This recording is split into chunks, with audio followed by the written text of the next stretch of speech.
बोल जयकारा बोल मेरे श्री गुरु महाराज की जय। सौभाग्यशाली गुरुमुखो, अगर तेरे पास 5 दिन हैं, 5 घंटे हैं, 5 मिनट या 5 सेकंड का समय है, उसमें नाम की कमाई कर और अपने साथ ले जा। तेरी रूह का कल्याण हो जाएगा।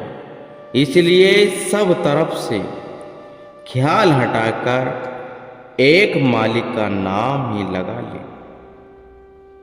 नाम में लगा ले, सुरती को नाम में जोड़ ले। महापुरुषों ने भक्ति की सरल नियम बना दिए हैं ताकि हरेक का ख्याल इनकी तरफ लगा रहे, सुरती मालिक के चरणों में जुड़ी रहे। इसी से मालिक की प्राप्ति होगी। भाग्यशाली जीव इन नियमों पर चलकर सच्चे सुख को प्राप्त करते हैं और अपने जीवन को सफल कर लेते हैं। मनुष्य को संसार में रहकर जीना है। संसार की सकल सामग्री जो कुछ है इसके पास है, प्रकृति की ओर से इसे यात्रा व्यय के लिए दी गई। ईश्वर नियम का पालन करते हुए इस प्रयोग में लाना है, किंतु इसमें मन अटकाना कदापि उचित नहीं है। इसके विपरीत चलने वालों को दंड स्वरूप बारंबार 84 लाख योनियों के चक्कर काटने पड़ते हैं। ईश्वरीय नियम के अनुसार चलने और प्रकृति के अनुकूल सभी कार्य करने वालों को सदा हर्ष, स्वास्थ्य और सुखी जीवन मिला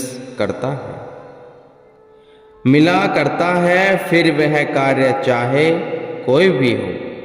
प्राकृतिक नियमों का उल्लंघन पर अधिनियमितता एवं असावधानी से केवल जीवा के स्वाद हेतु अधिक खाने वाले मनुष्य सदैव रोगी और आलसी बने रहते हैं। नियम विरुद्ध अन्य कार्य करने से भी ऐसे ही परिणाम मिलेंगे। अपराधी वह दोषी की ही न्यायालय में जाने और अधिकारी के सम्मुख उपस्थित होने से भय लगता है।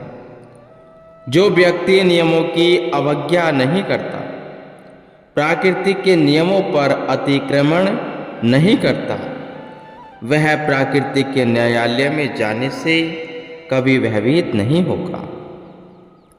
सांसारिक भोग, ऐश्वर्य, बंधु बांधव, मकान, जायदाद तथा यहाँ तक कि हमारा अपना शरीर, यह सब कुछ उस मालिक की संपत्ति है। यह यहाँ तक कि हमारा अपना शरीर, सब कुछ उस मालिक की संपत्ति है। यह सब कुछ उसने हमें धरोहर के रूप में प्रदान किया। जो इन्हें अनुचित रूप से प्रयोग में लाते हैं, उन्हें विधाता की ओर से दंड भोगना पड़ता है। वह क्या है? दुनिया के सब सामान उससे छीन लिए जाते हैं और उसे 84 लाख योनियों में भटकने के लिए छोड़ दिया जाता है। किंतु जो गुरुमुख प्राकृतिक की मर्यादा को निभाते हुए सांसारिक भोग पदार्थों में लिप्त नहीं होते, वे मृत्यु से भय नहीं खाते और न ही उन्हें धर्मराज के न्यायालय में जाने का भय होता है। वे सत्पुरुषों के उपदेश अनुसार जीवन व्यतीत करते हुए अपना लोक परलोक संवार लेते हैं। संसार में लिप्त अज्ञानी जीवों की यह दशा है कि वे क्षणभंगुर जगत को सत्य जानते हैं और शुभ कर्म अर्थात प्रभु सुमरण की ओर ध्यान नहीं देते। उन्हें जाता हुआ कहते हैं और जो असत्य की नींद से जाग कर आत्मिक सुधार हेतु सतर्क हो रहे हैं, उन्हें सोया हुआ कहा जाता है। संसारियों की यह कितनी बड़ी भूल है जो सत्यतः पर आ गए हैं उनको मूढ़ कहते हैं, और जो संसार के दीवाने हैं उन्हें श्रेष्ठ समझते हैं। यह सृष्टि जो बादलों की छाया के समान है, आज तक जो किसी की नहीं बनी उसे अपना कहते हैं, और मालिक को जो आज तक सबके हितैषी और अपने हैं उनको अपना हितैषी नहीं समझते। अब तनिक विचार करना है कि जहाँ ऐसी भ्रांतियाँ पड़ी हुई हैं हो वहाँ सत्य व असत्य की परख कैसे होगी। इसका समाधान केवल सत्पुरुषों की सत्संगति में हो सकता है। वे तो निरंतर परमार्थ पर आरूढ़ हो जन जन में जागृति उत्पन्न करते हैं और समझाते हैं कि मानव वास्तव में आत्मा है, पंच भौतिक देह इसका स्वरूप नहीं है। शरीर तो एक यंत्र है जिससे आत्मा के कल्याण का काम लेना है। शरीर सेवक है और आत्मा इसकी स्वामी है। सेवक का कर्तव्य है कि स्वामी की सेवा करके उसे प्रसन्न रखे। इसलिए शरीर की चिंता में निमग्न रहना निरर्थक है। आत्म उन्नति की ओर ध्यान देना ही मानव का कर्तव्य है। महापुरुषों के उपदेशों पर मनन करके वह उनके बनाए नियमों पर चलकर आत्मा का कल्याण करने में ही भलाई है। सेवक जन यही कार्य करके अपना जीवन सफल कर लेते हैं और परलोक भी संवार लेते हैं। संसार में जो पुरुष जितना अधिक धन संचित करता है, जितना अधिक जायदाद बनाता है, उतना ही उसके समय का मूल्यांकन आका जाता है। परंतु सत्पुरुषों की दृष्टि में गुरुमुख वह परमार्थी जीवों के तुल्य अन्य किसी का समय मूल्यांकन नहीं है, क्योंकि वे सत्य वस्तु की चाह न रखते हैं। माया तो केवल छाया है। जो जीव दिन रात माया के सामान संचित करने में तत्पर है और अपने समय को मूल्यांकन बतलाते हैं, वे कहाँ तक प्रसन्य हैं। छाया के पीछे पीछे भागने से कुछ भी प्राप्त नहीं होगा। कूड़े करकट की पोटली बांधकर कोई अभिमान करता फिरे और गर्व करे कि संकट के समय मुझे उससे कुछ प्राप्त होगा, तो इसमें केवल धोखा ही मिलेगा। सच्ची वस्तु तो कुल मालिक को पाना और उनकी प्राप्ति में लगना ही समय का सदुपयोग है।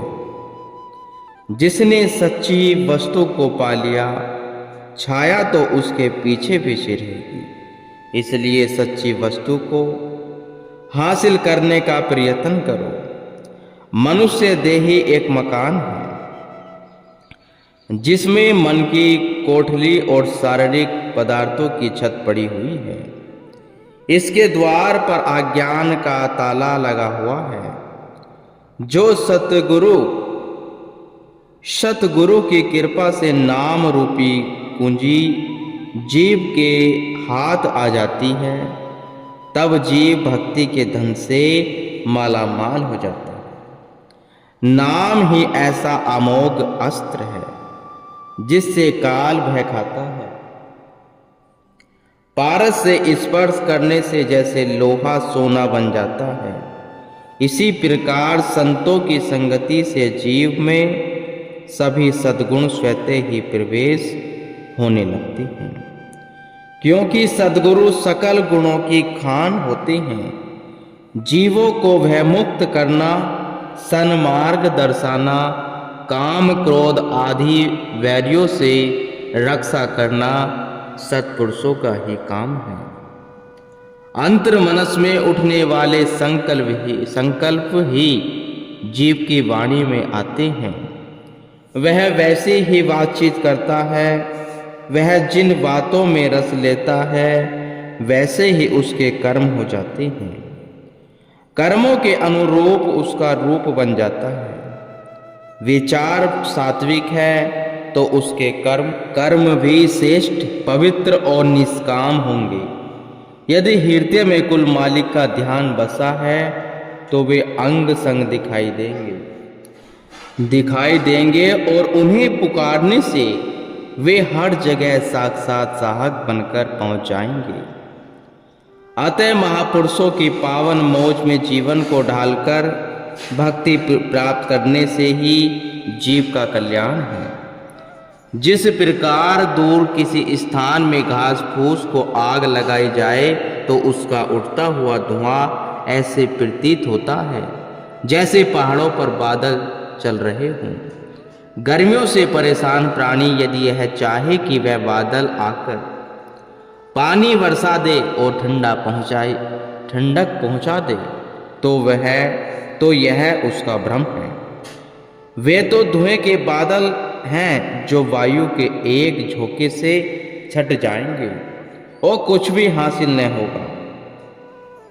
इसी प्रकार माया की कोई सत्ता नहीं है, लेकिन उसका आभास होता है।